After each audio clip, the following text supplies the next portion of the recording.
Students, how are you? I hope that you all will be fine.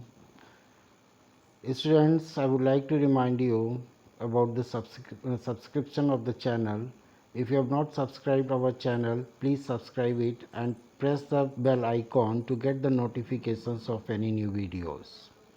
Students, in the last video, I told you about the conditions in which the inverse of a function may exist. Inverse of the function may exist means I told you the conditions in which a function is invertible. In this video, I am going to tell you something more about the invertible functions. So, what the invertible function?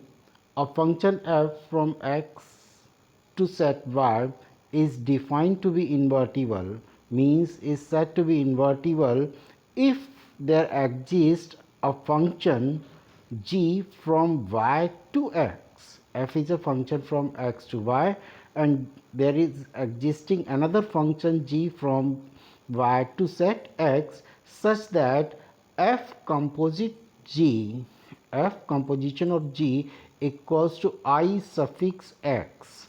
I suffix x, whenever I was telling you about the types of the functions, there only I told that I suffix x head is what? The identity function on set ax, and g composite of f equals to I suffix y. The function g is called the inverse of function f and is denoted by f inverse. Same thing we can also say that a function f is said to be invertible. A function f is invertible if and only if, what we read it, if and only if it is bijective. Means if a function is 1 1 as well as onto, only then the function is called bijective, no? So if a function is 1 1 and onto both, then its inverse will exist. And what will be its converse? If inverse of a function is existing, then it is 1 1 as well as onto also. Okay, so there are few points which you will have to keep in your mind. First point is the components of the ordered pairs of a function are interchanged in the inverse function. What does it mean? The components of ordered pairs of a function are interchanged in the inverse function, that is, if fx equals to y. Fx equals to y means what? X comma y, ordered pair x comma y belongs to what? F. If it is invertible, then f inverse y will be equals to what? X. Okay, that is, if function f is bijective and x comma y belongs to f implies that y comma x belongs to what? F inverse. Keep this thing in your mind. Many times you will have to use this concept whenever you are solving the questions. Okay. Next point is, if the graph crosses any horizontal line more than once, there is no inverse. There is no inverse. There is no inverse means what? A graph crosses, if the graph crosses any horizontal line more than once, there is no inverse. Let us take an example. Fx equals to mod of x. Fx equals to mod of x.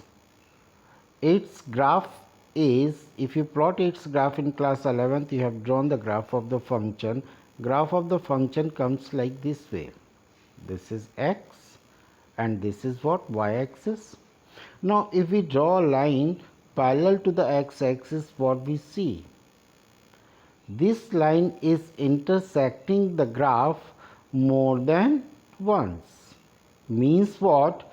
Corresponding to this value of x, if we take this value as an x1, value of y is take y1, and corresponding to this value of x, that is x suffix 2, value of the point where graph is line is intersecting the graph is what? Also y1. Means what? Corresponding to these two values of x, means corresponding to any two elements of the domain, we are getting the same image. And what the 1 1 function? In the 1 1 function I told that every element of the domain is having, every element of the domain are having the different image. Different elements of the domain are having the different images. And here what we see, that graph line parallel to the x-axis is intersecting the graph of the function more than once. Means what? For two different values of x, we are getting the same value of y. Okay, it means function is not 1 1. And as I told in the last video, that a function may be invertible only when it is 1 1 as well as onto. So here, since the line is intersecting the graph of the function more than once, it means what? It is not 1 1. So we can say that in this case, inverse of the function will not exist. Inverse of the function will not exist.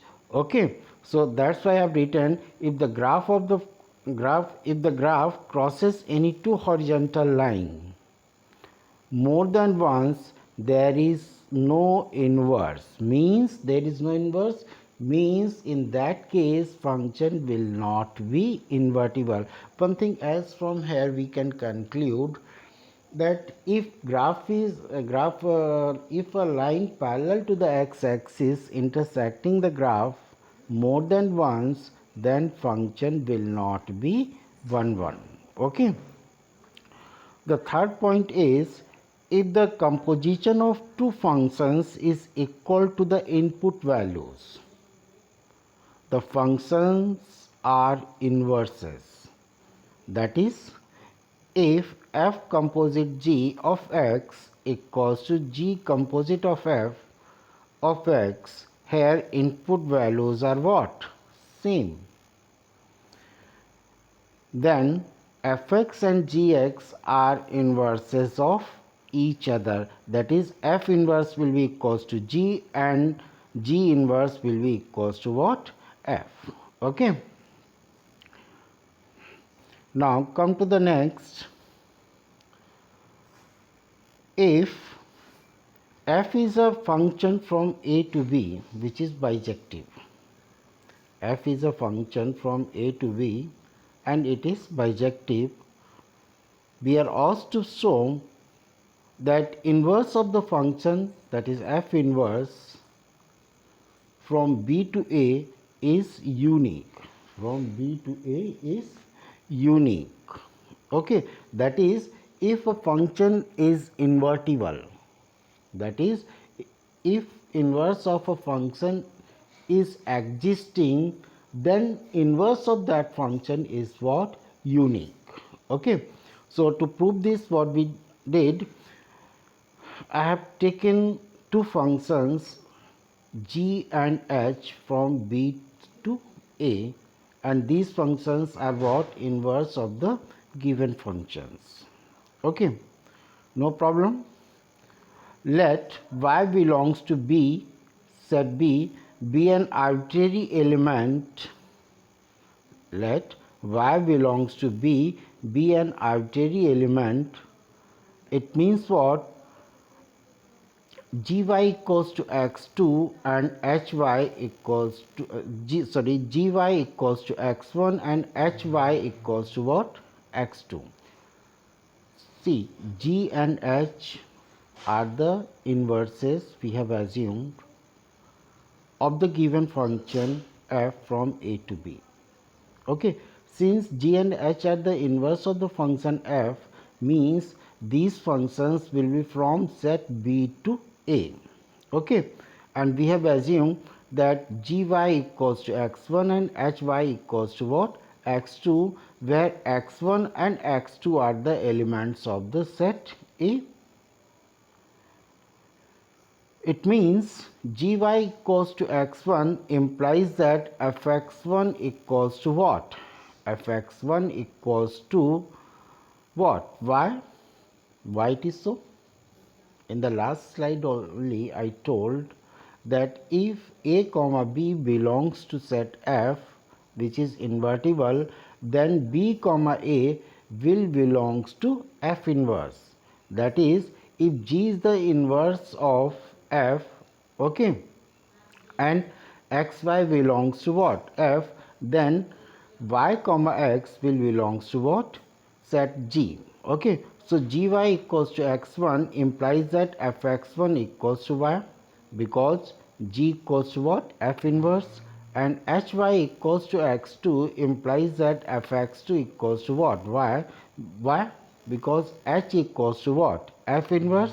So from these two, from here we can say that fx1 equals to what? Fx2. F. Okay. Now fx1 equals to fx2 means what? X1 equals to x2. Why? Because f is what? 1 1. So x1 equals to x2 means what? Gy equals to what? Hy. It means what? For every y belongs to set B, gy is coming equals to hy. It means what?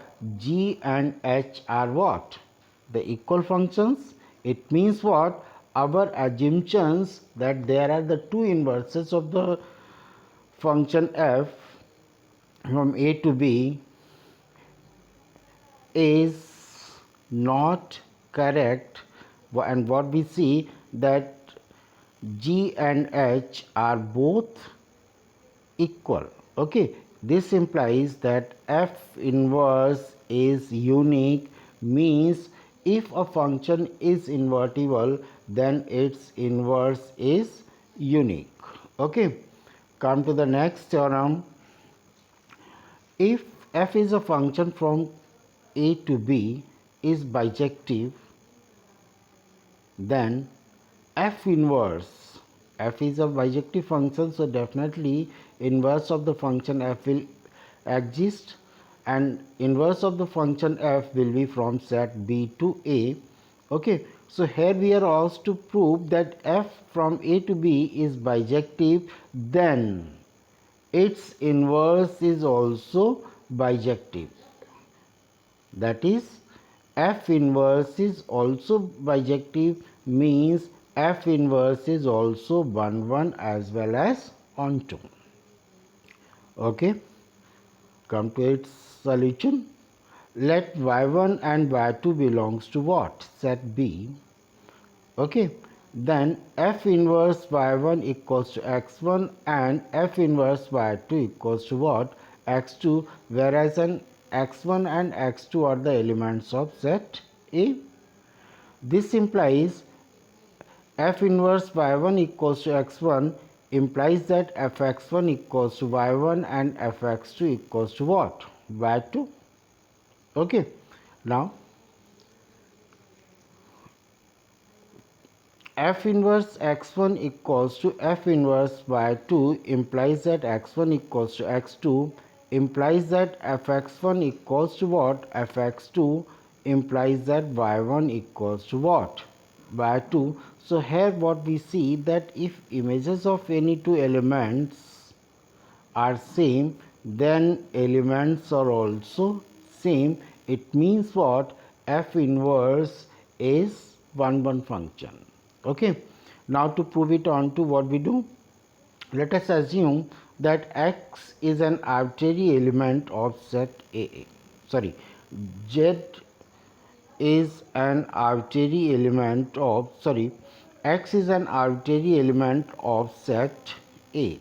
Okay. Therefore, for every y belongs to B exists such that fx equals to y, because f is a bijective function. F is what? Bijective function means f is what? Onto also. Okay, so if x belongs to A, then there exists y belongs to B such that fx equals to y. This implies y belongs to B exists such that f inverse y equals to what? X. Therefore, for every x belongs to A, y belongs to B exists such that f inverse y equals to what? X. This implies f inverse is what? Onto. So in the first part we have proved that f inverse is 1 1. Here we have shown that f inverse is onto. So we can say that f inverse is what? Bijective. Okay. Next theorem, if f is a function from A to B and g is a function from B to C are two bijective functions, then inverse of f composite g equals to g inverse composite of f inverse. Okay, this theorem is also known as reversal law of inverses. Come to its proof.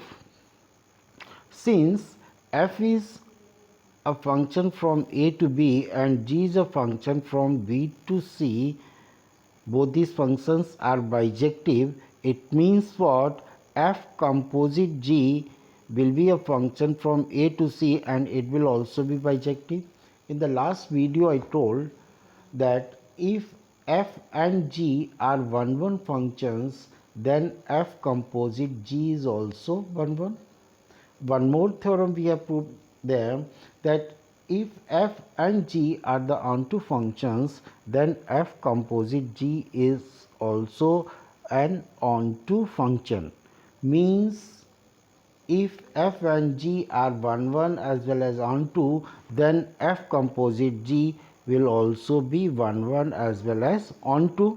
That's why I said that if f from A to B and g from B to C are bijective, then f composite g is also bijective. And as I told earlier, that if a function is bijective, then that is invertible. So when f composite g is bijective, then inverse of f composite g will be from set C to A, and this will also exist. Now f from A to B and g from B to C are bijective means what? F inverse from B to A and g inverse from C to A are also bijective. In the last theorem only we have studied it. Okay, so if f inverse from B to A and g inverse from C to A are bijective, then g inverse composite of f inverse from C to A will also be bijective. Okay, now let x belongs to A and y belongs to B and z belongs to C such that fx equals to y and gy equals to what? Z. So f composite g of x equals to what? G f x by the definition of the composite functions. At place of fx you may write what? Y. So this thing will be equals to what? Gy, and gy equals to what? Z. So from here we can say that inverse of f composite g of z equals to what? X. Sorry. Again, fx equals to y implies that f inverse y equals to x, and gy equals to z implies that g inverse of z equals to what? Y. This implies G inverse composite of F inverse, G inverse composite of F inverse of x equals to F inverse G inverse z equals to what? Gy equals to what? X. So from these two equations, from equation 1 and 2, we can say that inverse of F composite G equals to G inverse composite of F inverse. Okay. Now come to the next. Here we are having a question in which fx is defined by an expression x square plus x plus 1. You are asked to show that it is 1 1 but not on 2. Here f is a function from n to n, where n exists for the set of the natural numbers. Sorry. So let us take two elements of the domain of the given function x1 and x2 belongs to n. Now fx1 equals to fx2. fx1 equals to fx2 implies that x1 square plus x1 plus 1 equals to x2 square plus x2 plus 1. 1 and 1 will get cancelled. So what we will get after solving it? X1 square minus x2 square plus x1 minus x2 equals to 0. From here we can take out x1 minus x2 as common. Inside the bracket what we will get? X1 plus x2 plus 1 equal to 0. Here x1 and x2 are what? Natural numbers, and we know that sum of any two natural numbers never equals to 0.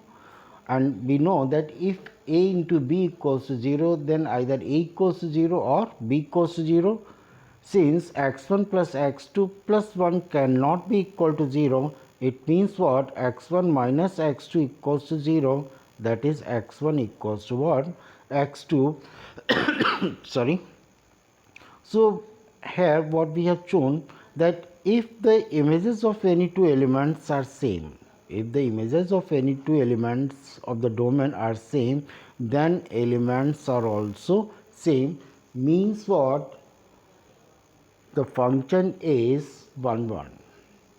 Now to prove it onto what we did, we have assumed fx equals to y. Then y can be written equals to what? X square plus x plus 1. On solving this equation for x by the quadratic formula which we studied in class 10, x comes equals to what? Minus 1 plus minus root over 1 minus 4 times of 1 minus y upon 2, and when we simplify it, what we get? X equals to minus 1 plus minus root over 4y minus 3. Now for y equals to 2, y equals to 2 belongs to n, that is codomain. See what value of x you are getting? You are getting x equals to what? Minus 1 plus minus root 5 upon 2. And codomain, sorry, domain is what? Set of the natural number. Sorry. And minus 1 plus minus root 5 upon 2 is not a natural number. So from here what we see, that corresponding to every element of the codomain, here 2 is what? The element of codomain. Corresponding to every element of the codomain, we are not getting an element in the domain. That is, all the elements of the codomain are not having its preimage. And what the condition for a function to be onto? Can you remember? I told you that a function is said to be onto if corresponding to every element in the codomain we are getting an element in the domain. That is, A function is onto when the range of the function is equal to what? Codomain of the function. So from here we can say that function is not onto because y equals to 2, which is a natural number which will exist in domain, and corresponding to this number in the codomain we are not getting any natural number in the domain. That's why the function will not be onto. Now come to the next question. Prove that greatest integer function f from R to R. Here R is what? Set of the real numbers given by fx equals to greatest integer function is neither 1 nor onto. Students, in class 11 only you have studied about the greatest integer function. Greatest integer function fx equals to the greatest integer less than or equal to greatest integer less than or equal to x. Means if x equals to 1.3, then its value will be what? Its image will be what? 1. And for 1 x equals to 1.2, again fx will be what? 1. Okay, so here what we see, for two different values in the domain we are getting the same image, means different elements of the domain are not having the different images. So we can say that f is not 1 1. Now one more thing, in class 11th here we studied that the range of the greatest integer function is what? Is the set of the integers. है ना? Here codomain of the given function is what? Codomain of the given function is what? Set of the real numbers, and we know that the range of the greatest integer function is what? Set of integers. Okay, so since range of the function is not equal to the codomain of the function, so we can say that f is not onto. Okay, in this way we have shown that the given function is neither 1 1 nor onto. Come to the next question. So that f from R to R, that is f is a function from set of the real numbers to the set of the real numbers defined as fx equals to mod of x is neither 1 1 nor onto. Same function you have studied in class 11th also, and in the same video also I told that graph of the modulus function, graph of the modulus function is what? Is like this way. है ना? See, values of the y, no part of the graph lies towards the negative direction of the y-axis. Means what? Range of the given function will be what? From 0 to infinite. Why 0 to infinite? Because no part of the graph lies towards the negative direction of the y-axis. Whatever the values function is tending for the different values of x, they are from 0 to infinite. Okay, it means what? Range of the function is not equal to the codomain of the given function, is not equal to the codomain of the function. Okay, so the given function will not be onto, will not be onto. Why? Because codomain is not equal to the range of the function. Okay, now one more thing, mod of 1 will be 1 and mod of minus 1 will also be 1. Means for two different values of x in the domain we are getting the same value of y. Means two different elements of the domain are having the same image, that is different elements are not having the different image. That's why we can say that function is not 1 1, and this thing you may also check with the help of the graph of the function is like this way. If you draw the line parallel to the x-axis, it is intersecting the graph at more than 1 points. And in the same video few minutes before, I told that if line parallel to the x-axis is intersecting the graph more than once, it is not 1 1. Okay, so from here we can say that the given function is neither 1 1 nor on 2. So students, in this video we learn about the invertible functions.